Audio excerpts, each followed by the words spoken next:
Hello and welcome to another story time with Sky Fellowship. This is the second time I'm recording this video. I'm annoyed, I really liked what I said the first time, but Steam messed up and none of it saved.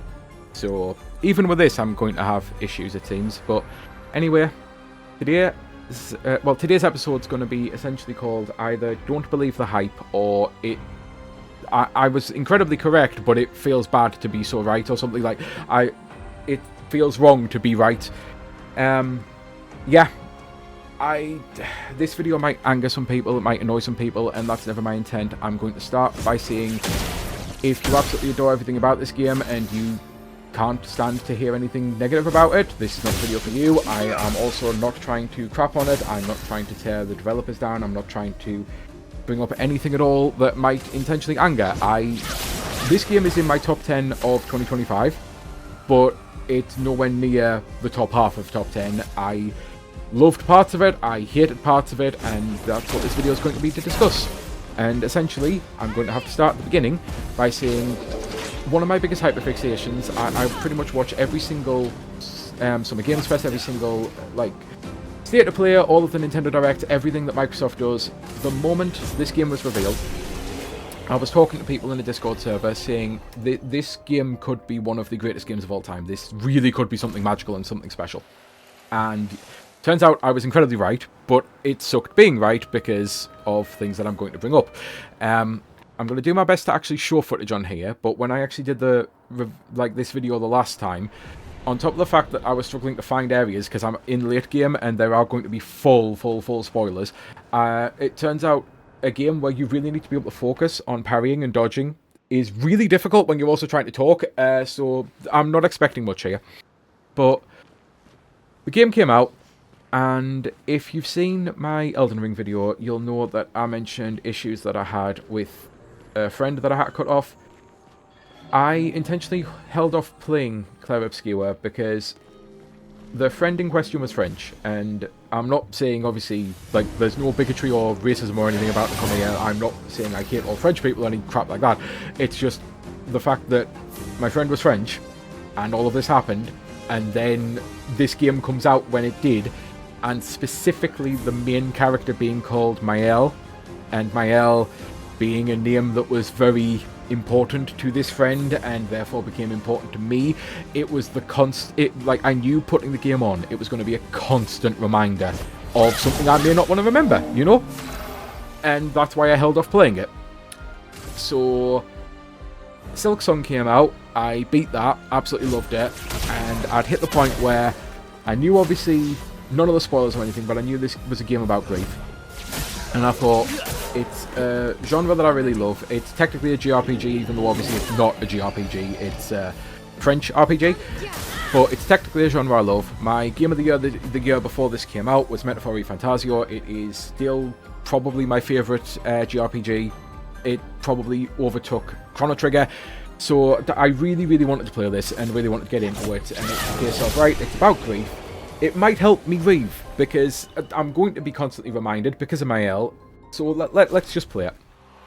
And the game starts obviously with Grimmage, and you go through all of that, and you get Gustave introductions and Maëlle introductions, and it's clear this game was going to be Maëlle's story. I knew straight away she was going to be the main character, despite the fact that you play as Gustave. I managed to work out so much of this game, it's unbelievable, to be honest, and that's not why I dislike it. Don't worry, it's not oh, it didn't surprise you, that's bull crap, that's... No. I played through all of Act 1, and the scene on the beach where Gustave's about to kill himself, it was fantastic, to be honest. It's really well done. I adore Lune so much. She is amazing. No notes, absolutely no notes. One of my favourite characters in anything. I love Maëlle, even though I'm going to get to reasons why she's horrible. It's one of those... I really was loving Act 1, and by the end of the first major act where Renoir comes along and kills Gustave, and by the way, why the hell was Charlie Cox nominated for awards but not Andy Serkis? What is it about Andy Serkis that everyone seems to acknowledge he is one of the greatest actors ever, but he never gets any credit for it and never wins any awards? Anyway, have you seen Renoir? Sorry. So, that all happens, Gustave gets killed, and I was like, hey... your brother's been killed. just as well you have another one in Verso. Because yeah, I'd already figured all of that out. I'd figured that's what this entire game was supposed to be, about her grieving her brother's death. And it was so clear that Gustav and Verso are the same character, even though they're not the same character. So none of that surprised me. But Act 2 starts, and that's not the problem I had with Act 2. Act 2 has severe system bloat as far as I'm concerned. I played as all 5 characters. I got 2 of them to 54, 3 of them to 55. I used all of them, and maybe that was my own mistake. Maybe I would have enjoyed the game a hell of a lot more if I'd actually just stuck to 3, because maybe I wouldn't have experienced as much system bloat, but at the same time, what would be the point in that? I wanted my other party members to be leveled up, I wanted to be able to use them, and so I used them all, and I was getting, like, completely overwhelmed, trying to learn all of these things. There's combos that I've seen people pull off that I haven't even bothered to look into. I've heard people say this is similar to Slay the Spire. I adore Slay the Spire. I do not see the Slay the Spire comparisons at all. So I really wasn't enjoying the system bloat, and then the story started to take a turn for the worse as well. It was getting so predictable, I was seeing so many things coming. It was also so obvious that Act 2 wasn't the end, much like for the same reasons with Silksong. When I played Silksong, the game opens, and this opens the same way, with like an Act 1 essentially, and it's like, you don't do Act 1 if there's an Act 3. So that was all telegraphed as well, and I'm playing through. I'm really not vibing on the story. I'm getting to the point where the systems are being an issue to me. I'm getting to a point where I'm noticing, even though I'm fighting new enemies, the parry patterns are the exact same as some stuff that I've done before. I felt like I'd seen and done everything of note to do by the middle of Act 2. So it was then starting to get to a major slog. I wasn't enjoying progressing through it. I did the Paintless fight, really loved the Paintless fight. I did the final cutscene of Act 2, and I'm like, you know what? Act 1 I'd rated a 10 out of 10. Act 2, with this cutscene, the way it's going, I'm rating it like an 8 out of 10. And if this is where the game ends, it would have been second on my top 10 list of last year. But again, I knew Act 3 was coming. So Act 3 starts, and I'm really sick of the game by now. And it's one of those that I needed it to be finished. But I went around the entire, I forgot this was a flying enemy. I went around the entire map with Eskia. I have abilities that I've never found with Eskia. I don't know why, but every single area I went to, I either found an area where Verso said, we don't go there. And it's like, okay, why? No, we don't go there. Okay, so I'm not going to explain. Or I found areas where the enemies, it said danger, warning, like you're too low level. So I'd hit the point, as I say, where I was sick of the game, and it's like, do I really want to sit here and grind to do a bunch of end game content that I really just can't be bothered to do already? No, was the answer. So I went straight to finishing the act, straight to finishing the Renoir thing, and getting up to Renoir was a complete and utter slog. But I need to now discuss my actual real problems with the story. And grief is one of those things. It is very personal to everyone. Everyone grieves in their own way. Everyone has had different levels of grief, different levels of trauma. I am someone who's had a lot of both. So I'm unfortunately well versed in it. And when the narrative does what this narrative did, I felt like it was kind of this is our first ever story of grief, and it just felt too basic, too cookie cutter, too by the numbers. But at the same time, and I'm going to try not to say the wrong word, because the first time I did this, I mixed up expedition and exposition all the time. It was just a dump of info, just exposition all over the place, just like, the writers are the reason you did this. Who are the writers? Don't worry about it. No, seriously, don't worry about it. But you better worry about it, because it's the writers. The writers are the real bads. And don't worry about it, though. Like, we might address it. We probably won't, though. Maybe if we get a sequel. Who knows? Are we getting a sequel? No one knows. We might get the writers. You just need to understand. The writers are very important, but also they're nowhere to be seen or anything. And why did they do what they did? Who knows? Who cares? No one cares. So let's move on. You've got a sister. Oh yeah, you've got a sister. Like, why are we still talking about the writers when you've got a sister?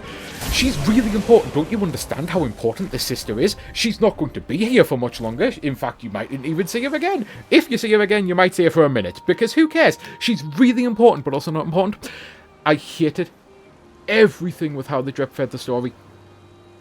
Putting so much optional side content in the third act was, I feel, a real mistake, because maybe if you'd fleshed that story out and give me a reason to go through all of these areas and did that story, and there might be story in these places anyway. They genuinely might be, because again, I've not done them, and I'm going to be honest, as much as I love this genre, I never replay them. Again, Metaphor, loved it. I started a New Game Plus because I wanted more of it, and hit half an hour in. You know what? I'm done. Chrono Trigger, loved it. It's got 12 endings. I've seen one. I'm genuinely worried I might not even be able to play 2D HD when it finally gets done. Whatever is wrong with my brain, I cannot replay these games. I think it's because they take so long and they've got so much grinding, and especially the fact that this one did feel like a grind near the end. I'll never see any of that content. I'll never see any of the new content that they added, and maybe therefore I'm missing out on a bunch of story stuff. I did get to do some things. I can't remember the name of them. The big Titan things, you get to do 2 of them as the main story. One of them was an optional one. I did find and manage to do that, and so maybe there is some story that I'm missing, but that's not my problem. Like, it's not the story that I didn't see that I've got a problem with. It's a story I did see I've got a problem with, and the story I did see, I really wish they just had give us, again, like, put some of that and into the other areas and made us go to the other areas, give us a reason to actually do the Act 3 content, essentially. The fact that they didn't let us do that, and instead you just get this like massive cutscene with a bunch of exposition, and then suddenly it's all done, and it builds to this final fight, and Renoir is very much correct, like no ifs, ands, or buts. Again, getting to the parts of the fact that Mael is a monster, it's her story, and I need to kind of get to the actual ending. I'm going to first say the Renoir final fight is one of the greatest final fights I've ever played in this franchise. In this genre.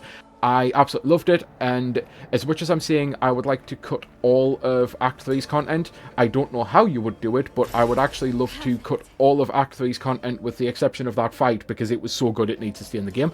But I still would say personally that the game would have been better ending on Act 2. So you do the Renoir fight, and then we get to the story that was an obvious story choice coming. Do you be a monster and be selfish and stay locked in the painting? Because it was so obvious as well that it was a painting. Like, none of this was clearly any real life. And this is the part that I forgot to mention that I'd originally said in the last, when Steam messed up the recording.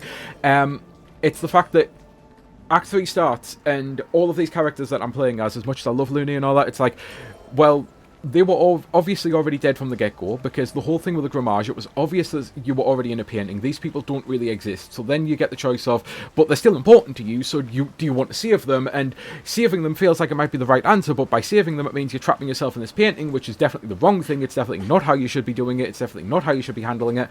But I felt the way through the story, all of the story cutscenes that I got, especially with my version of Mael, I should say, because I know there are some choices, and maybe it comes off differently, but I really felt like with the 2 ending choices of essentially killing Verso, putting him out of his misery, or forcing him to keep doing this, I feel Mael would have chose the latter, so that's what I did.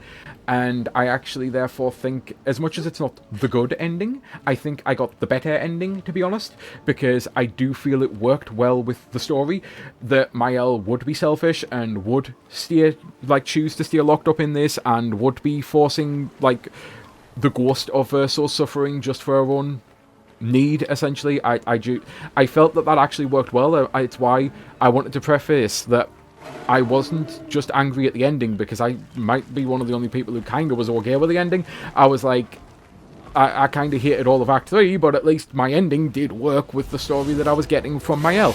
And yeah, it's without now doubling back or trying to like say things in a different way, I think I've kind of hit the natural end point for this video this time. And again, I cannot say enough. If you love this game, if you absolutely adored it, if it is one of your all-time favourite games, I hope it still is. I never ever want to like make these videos and to like break a veil over someone's eyes and then suddenly they go, oh, actually that is a problem, because that's happened to me before, and it sucks when that happens. But at the same time, I wanted to make this video because it also sucks that I was so right, but I really didn't want to be right.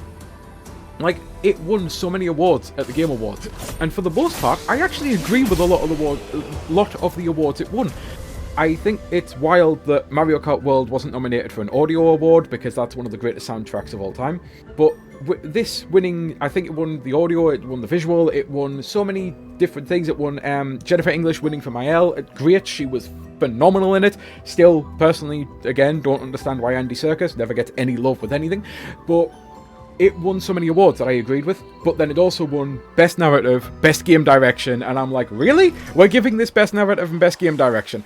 I truly don't agree with those ones, and that is just my opinion, but those are the awards that I'm like, you know what, those two, it probably shouldn't have got, because I think the narrative goes off a fucking cliff, to say the least. Again, even if you like it, and I hope you still do like it, I'm also kind of hoping you can at least understand my criticisms and understand why I felt this way, because I'm not saying this just to like rage bait or to content farm or anything. That's never what these videos will be. I'm not saying it to intentionally try to hurt anyone, as I say. I really did not vibe with Act 3, and it's such a shame, because overall I put this just above Metroid Prime 4, because Metroid Prime 4's ending is so bad. It's the least Metroid ending I think I've ever played, that by the time I was done I was like, you know what, I was willing to put this above Claire 33, but no, I am not putting this above Claire 33 anymore. And I'm really glad that once I finished Expedition 33 and finished Metroid Prime 4, I went into playing Dispatch. Never expected to like it. It was so close to, not so much tying with Silksong, but it shot up straight to number 2, and it was number 2 with such a large lead over my number 3 game of the year last year. I have to do a dispatch video at some point, but the fact that it didn't win Best Narrative, Best Game Direction, and it wasn't really nominated for any awards because of the timing, it's really heartbreaking to me, because playing it right after Expedition 33, by the time I was done I was like, that's how you do a game narrative. That worked from start to finish for me. It's some of the single greatest 8 hours of playing anything and experiencing the story of anything in a game. So yeah, with that said, hopefully this one's recorded, because Steam doesn't seem to want to show me that it's actually recording. Basically, to pull behind the curtain, you push 2 buttons to start it and you hear a bit, and then you push 2 buttons to end it and you hear bit. And I pushed them, heard the bit, and then I recorded all of this and pushed them again and heard bit, and it's like, that's the start recording noise, not the end recording noise. What the hell's wrong? What? So yeah, hopefully this one actually recorded. So until next time, this has been Sky Fellowship, and I hope you have a great rest of your day. Yeah, bye!